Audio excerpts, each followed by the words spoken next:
Então, pessoal, continuando, você vai ter então 3 condições, né, nas quais normalmente a morfologia do neurônio ela vai ser observável aí, tá?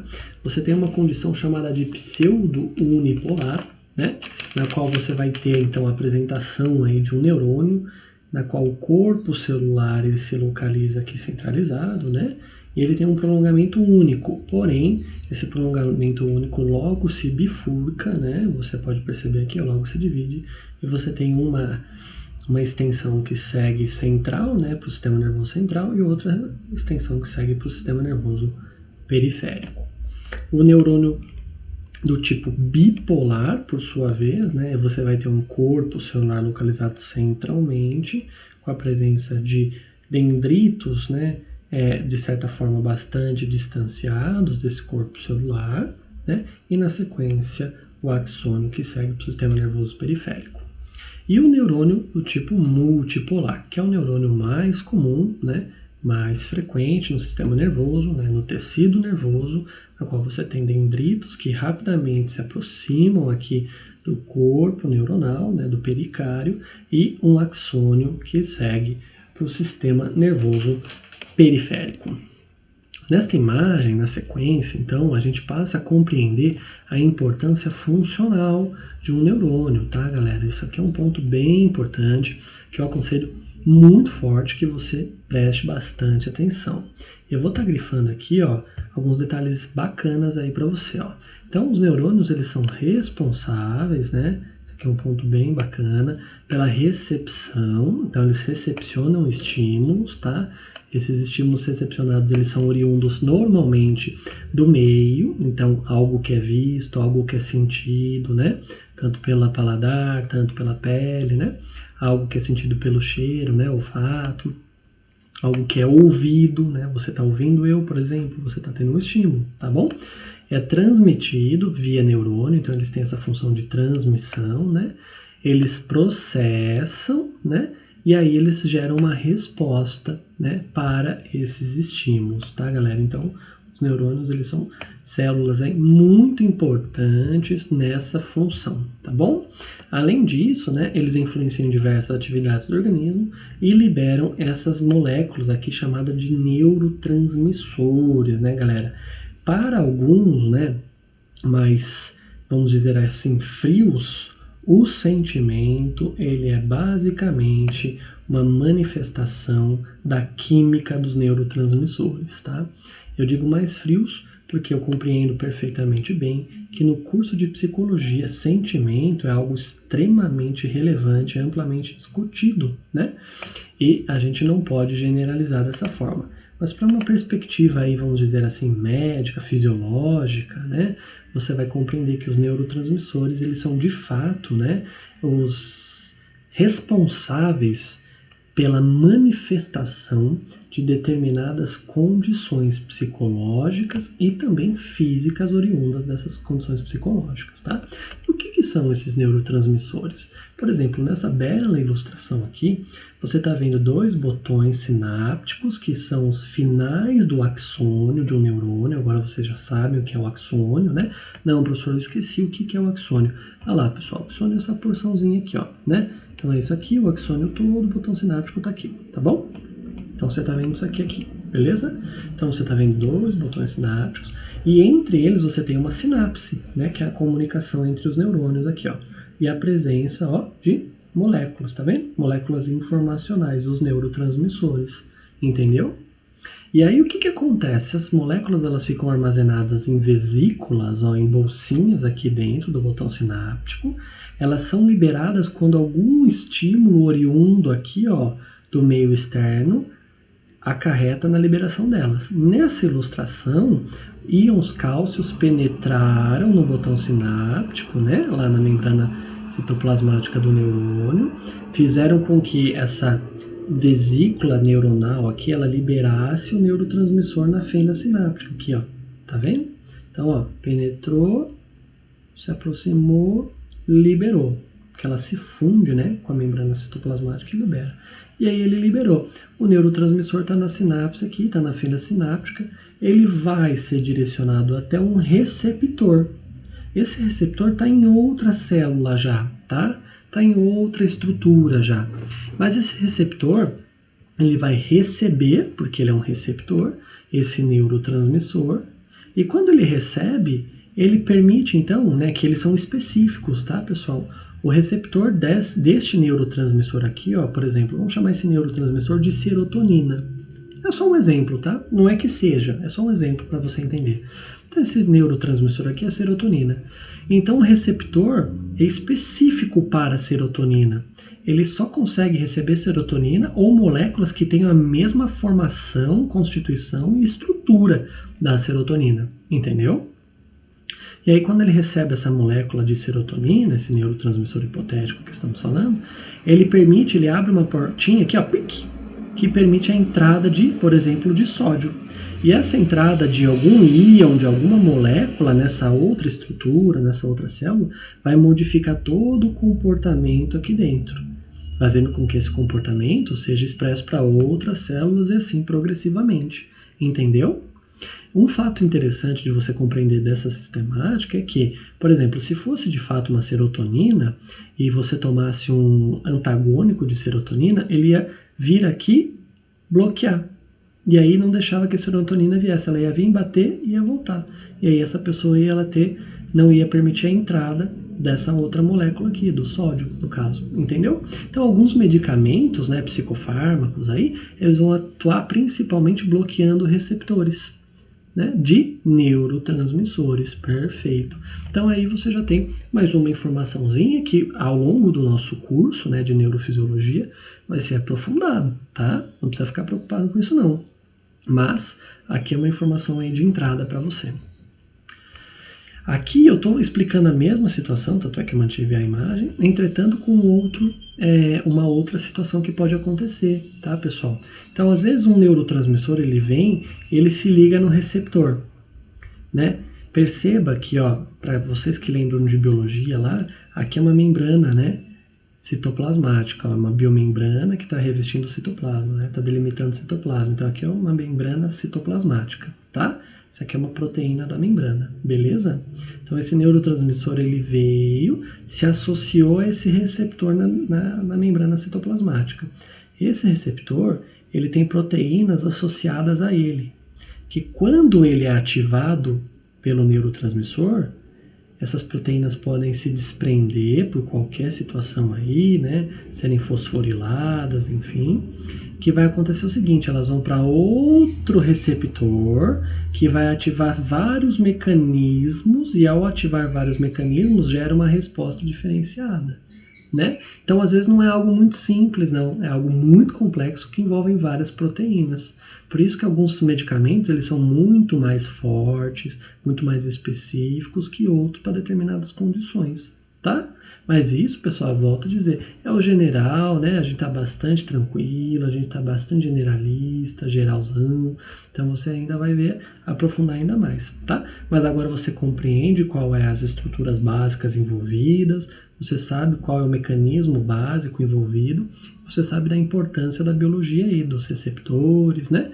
Desse mecanismo de proteína, tá bom? Então, ó, você tem alguns neurotransmissores que eles são considerados os mais comuns, né? Quais são eles? A dopamina, né? É um neurotransmissor muito comum, associado ao bem-estar, né? Associado, por exemplo, né, à condição de relaxamento. A dopamina é muito comum. Muita gente, né, procura estimular a dopamina por várias vias aí. A acetilcolina. A acetilcolina é um neurotransmissor muito relacionado, né, com a contração muscular. O GABA, né? O GABA é um neurotransmissor de nome bastante complexo, né? Esse ácido aqui, ele vai ter uma função muito importante lá nos núcleos da base, a gente vai estudar um pouquinho disso depois, né? Para controlar, refinar o movimento, tá? A ocitocina é um neurotransmissor muito interessante, relacionado também a condições aí psicológicas. As endorfinas, né? São neurotransmissores aí que muitas pessoas procuram aí mimetizá-los, né? Principalmente utilizando algumas drogas. Olha a serotonina que eu acabei de comentar com vocês, né? É um neurotransmissor relacionadíssimo com a condição psicológica do indivíduo, né? E também relacionado com a fadiga, tá? Olha lá, melatonina, um outro neurotransmissor muito importante envolvido com o ciclo do sono. A adrenalina é um hormônio, mas você vai ter a noradrenalina, que é um receptor, é um neurotransmissor, né? Muito importante, elas compartilham um receptor muitas vezes. Muito importante, só que varia desses receptores, tá, pessoal? Para que não fique confuso, é a isoforma. A noradrenalina é um neurotransmissor muito importante, muito essencial também. E o glutamato, né, que é um neurotransmissor que ele é basicamente um facilitador de todos os outros, né? Ele basicamente prepara, estimula aí para que os outros sejam melhores identificados também. Então também é um neurotransmissor bem legal. Então aí são os mais comuns, né, que você vai encontrar no seu dia a dia. E a gente vai comentar um pouquinho deles, tá? Mas, ó, antes de aprofundar, eu quero que vocês compreendam a importância de conhecer esse tema. Eu trouxe um artigo da Nature, né, da Nature Neuroscience, né, que é uma das revistas mais importantes no mundo, publicado lá em 2018, né, que eles investigam quais são as funções, né, da dopamina, porque a dopamina ela está muito relacionada, né, com o aprendizado e com a motivação. Então vamos ler isso aqui, ó. A dopamina é um neurotransmissor crítico para o aprendizado e para a motivação, né? Isso aqui eu removi do artigo, tá, pessoal, para vocês compreenderem, né? Drogas que estimulam a liberação de dopamina por neurônios dopaminérgicos, né? Ou seja, aqueles capazes de produzir aí então o neurotransmissor dopamina, tá? Acabam causando grande tendência ao vício. Olha que ponto importante. Você que vai ser um psicólogo, uma psicóloga, você tem que compreender essa relação, né? O álcool, ele tem uma liberação de dopamina muito grande. Olha aí que coisa fantástica, né? A gente vai estar vendo adiante essa relação também. Então, ó, aí tá mais uma informação para você usar no seu futuro aí. Uma das dúvidas mais atuais no estudo da dopamina é a seguinte: compreender quais os mecanismos intrínsecos de controle deste neurotransmissor, né? Para que o indivíduo opte por realizar uma determinada tarefa, ou seja, esteja motivado a ela. Eles querem saber quais são os mecanismos dentro, né, de um conjunto de moléculas, né, relacionados para a opção de realizar uma tarefa, porque aparentemente a dopamina tem conexões diretas com isso, né?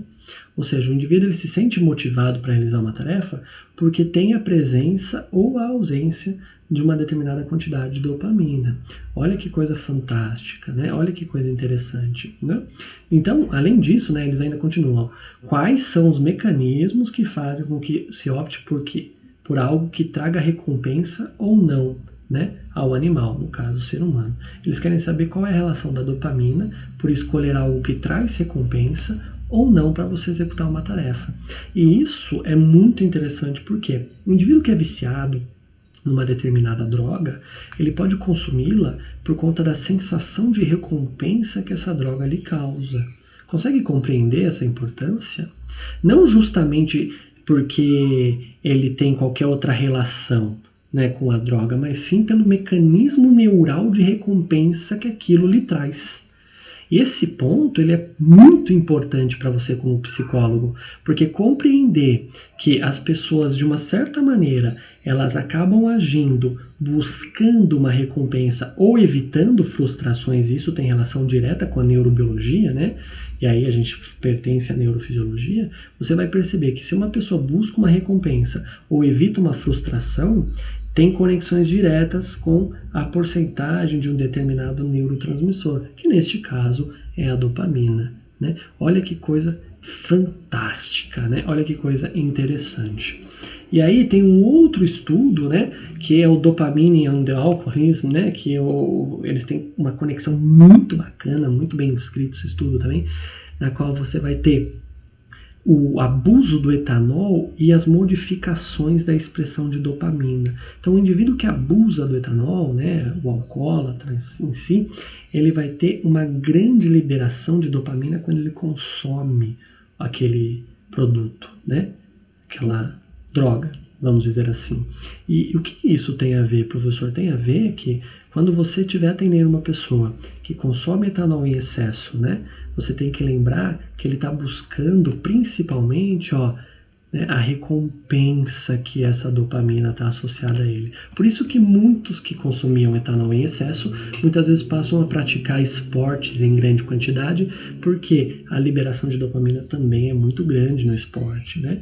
Ou ainda, muitos que consumiam etanol em excesso, eles podem se tornar, por exemplo, de uma determinada religião, onde eles assumem importância dentro daquele contexto e há uma liberação também bem grande de dopamina, haja vista que eles se sentem reconhecidos, né, motivados diante da importância social que eles têm.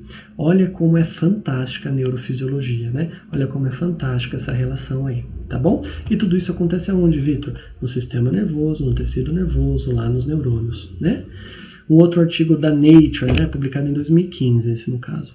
Todos esses artigos estão disponíveis para vocês, tá, pessoal? Então, neurotransmissores, né, e psicoestimulantes e a importância do transporte aí de dopamina vem fortalecendo essas questões que eu tenho trazido para vocês. Eu só comentei de um neurotransmissor porque são muitos, a gente vai ter muita aula, né? A gente tem muita informação para discutir e essas muitas informações que a gente vai discutir, elas vão ser aí aprofundadas ao longo das aulas, tá? Mas eu quero que você compreenda o seguinte, não impede em nenhum momento, é fundamental, inclusive, que você procure por mais informações e sempre nos traga aí para que a gente possa progredir junto, tá bom? Então, olha lá. Ao compreender que o tecido nervoso é constituído por células, neurônios e gliais, né, e que os neurônios se comunicam por neurotransmissores, que a gente acabou de ver, e que o abuso da expressão ou a mínima variação desses pode causar severos prejuízos ao seu paciente, né, ou seja, abusar, né, da expressão de neurotransmissores pode causar dependência, isso que a gente quer dizer, né? Pode-se avançar nos estudos para compreender a respeito do sistema nervoso central, precisamente no nosso encéfalo, tá bom? Que nada mais é que o centro principal de comando das tomadas de decisões, né? Então, você, quando opta por algo, você está utilizando estruturas encefálicas, tá? Aprendendo algo, você também está utilizando estruturas encefálicas. Motivado para algo, também estruturas encefálicas, né, meu caro amigo e minha cara amiga? Experiências e sentimentos da espécie humana, tá bom? Então, as estruturas encefálicas, elas são muito importantes, diretamente associadas, né, no avanço da neurofisiologia. Então, você vai perceber que o encéfalo, né, ele é constituído, então, por cérebro, e o cérebro, ele é constituído por duas partes, tá? O telencéfalo e o diencéfalo. Eu já vou mostrar na imagem a seguir, tá? O cerebelo e o tronco encefálico. E aí o tronco encefálico ele possui bulbo, ponte e mesencéfalo. Então o encéfalo ele possui todas essas partes aí, tá bom, pessoal? Neste conjunto de estruturas ocorrem fenômenos psíquicos de um indivíduo, né? Então o indivíduo ele tem sonhos, ele tem metas, ele tem objetivos, ele tem medos, ele tem frustrações, ele tem pensamentos, né?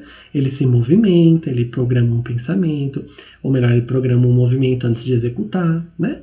Tudo ocorre nesses locais, né? De modo preferencial e principal, tá bom, pessoal? Então vamos lá. Aqui, ó, essa porção em laranja aqui, ó, bem grandona, né?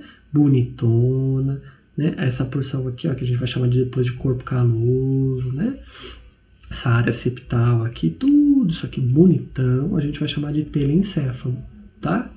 Beleza? Então aqui é o telencéfalo. Essa região central aqui, ó, menorzinha, mas fundamental para muitas coisas, viu, gente? A gente vai chamar, ó, começando aqui no fórnice, indo até o hipotálamo, né? Vai até quase a apófise ali, sobe, né? Então você vai chamar essa região de diencéfalo, tá bom? Essa outra região aqui, ó, que parece com uma árvore, vamos dizer assim, que tá, porque tá seccionado, né? Tá cortadinho aqui. Mas que parece com uma árvore, aqui a gente vai chamar de cerebelo. Olha que bacana, né?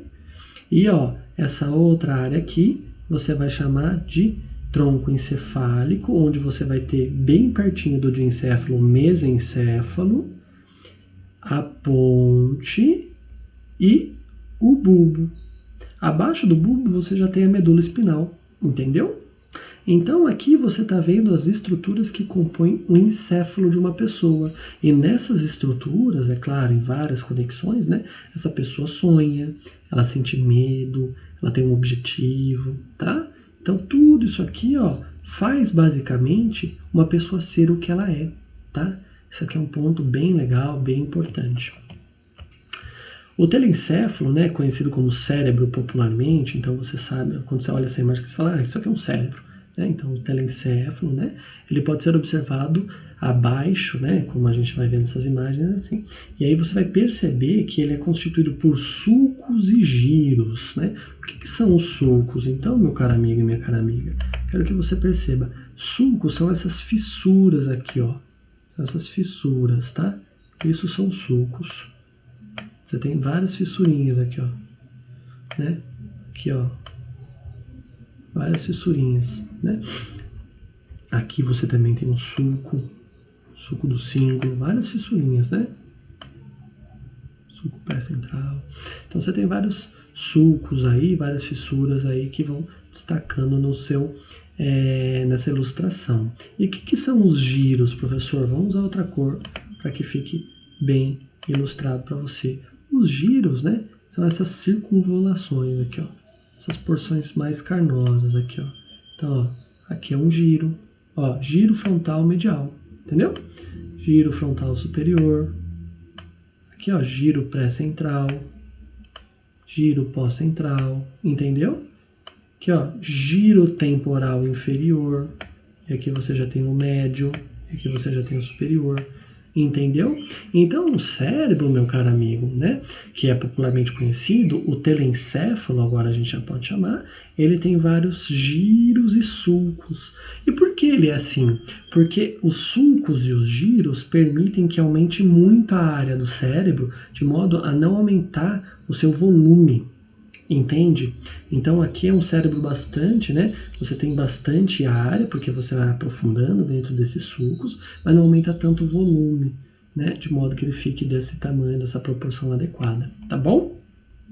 É legal você observar, né? Que, se eu não me engano, nos próximos slides eu vou apresentar para vocês as visões, né? As vistas anterior, posterior, média, lateral do cérebro, tá?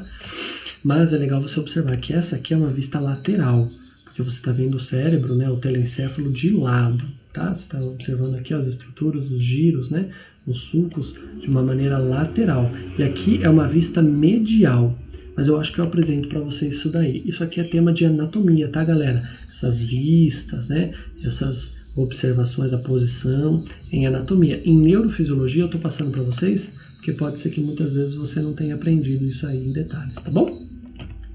Ó, por exemplo, essa aqui é uma vista inferior, né, onde você consegue identificar as estruturas da base do seu encéfalo ali, né? Então aqui, por exemplo, a gente está percebendo, né, que foi cortado o tronco encefálico lá no nível do mesencéfalo, né?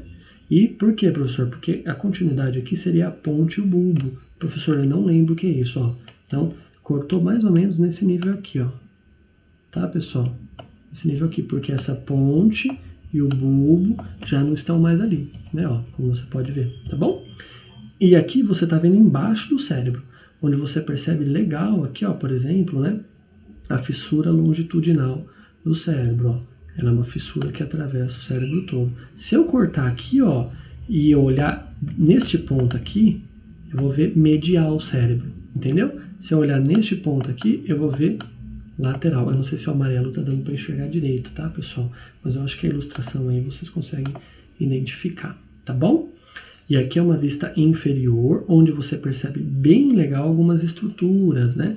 Bem legal algumas regiões. Então é legal você perceber, por exemplo, ó, o sulco olfatório, ele está nessa posição aqui, ó. Deixa eu pegar o vermelho. O vermelho você vai ver melhor. O sulco olfatório, ele está nessa posição aqui, ó. Essa área aqui, ó, do lobo frontal, ela vai estar marcando a região orbital. Essa região orbital tem diretas conexões com a órbita, né? Por isso esse nome. E por que eu falo da região orbital? Porque tem também diretas conexões com alguns mecanismos de tomada de decisão, como a gente vai ver mais adiante. Então, a região orbital, né, do lobo frontal, que está aqui, ó, próximo ao polo frontal do cérebro, né? Então, ela é uma área muito válida, muito bacana para mecanismos de tomada de decisão, de pensamento abstrato, né? O sulco olfatório, por exemplo, ele vai estar embaixo do nervo olfatório, que vem até aqui, ó. esse nervo olfatório ele é capaz aí de identificação dos cheiros. Olha que coisa bacana, né? Então, pessoal, aqui, ó, essa região aqui, ó, é o polo occipital, na qual você vai ter, então, o lobo, né, occipital, completão aqui, bonitão, que está diretamente envolvido com o processo de visão, de enxergar, né, de identificação dos objetos, né? Maravilha.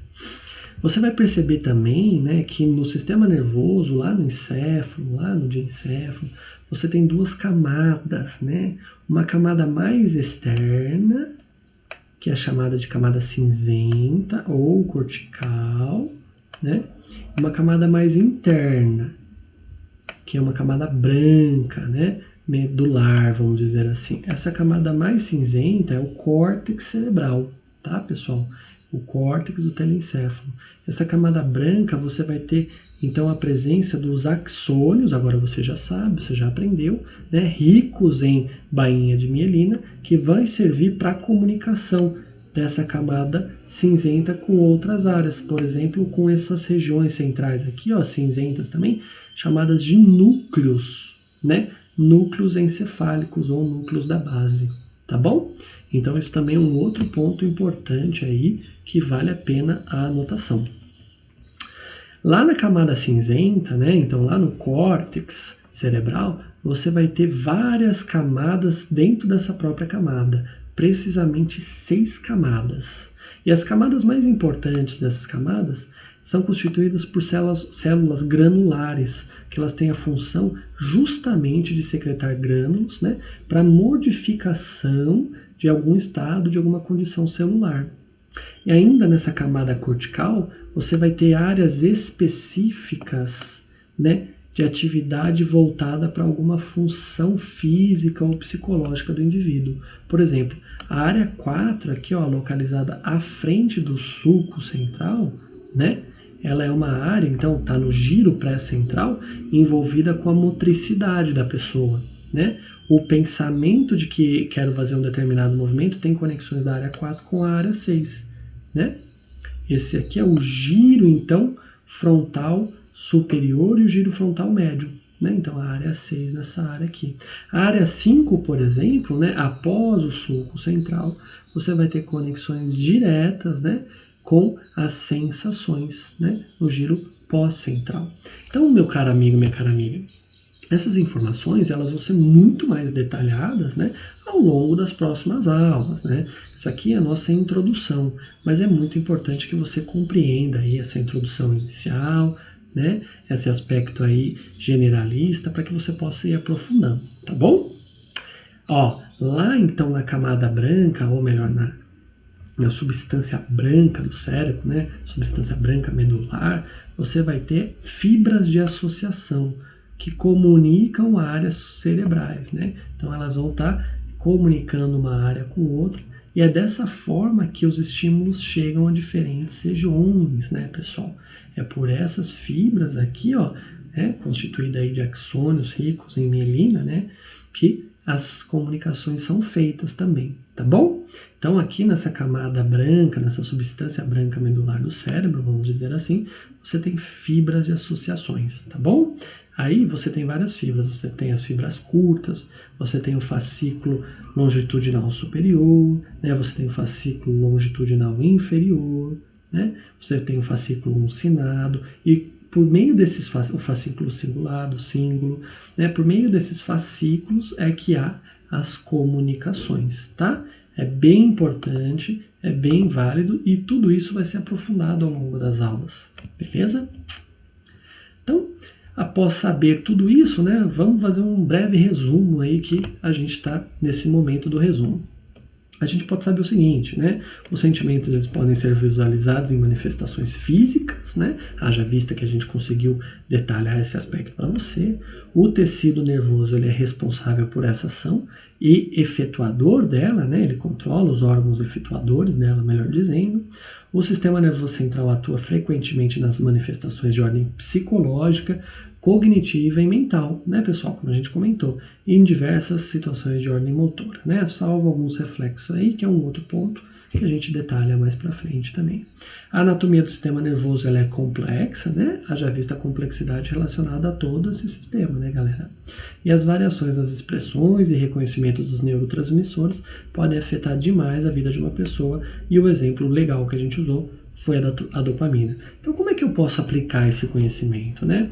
A partir de alguns estudos de caso que eu trago para vocês. Eu vou recomendar que você pause o vídeo, né? Leia e na sequência você avance para o próximo estudo de caso. Esse estudo de caso é um estudo de caso baseado nos estudos de Del Osso, tá? E colaboradores. Então, depois a gente vai corrigir junto, vai discutir junto esse estudo de caso aí para você conseguir verificar o seu aprendizado.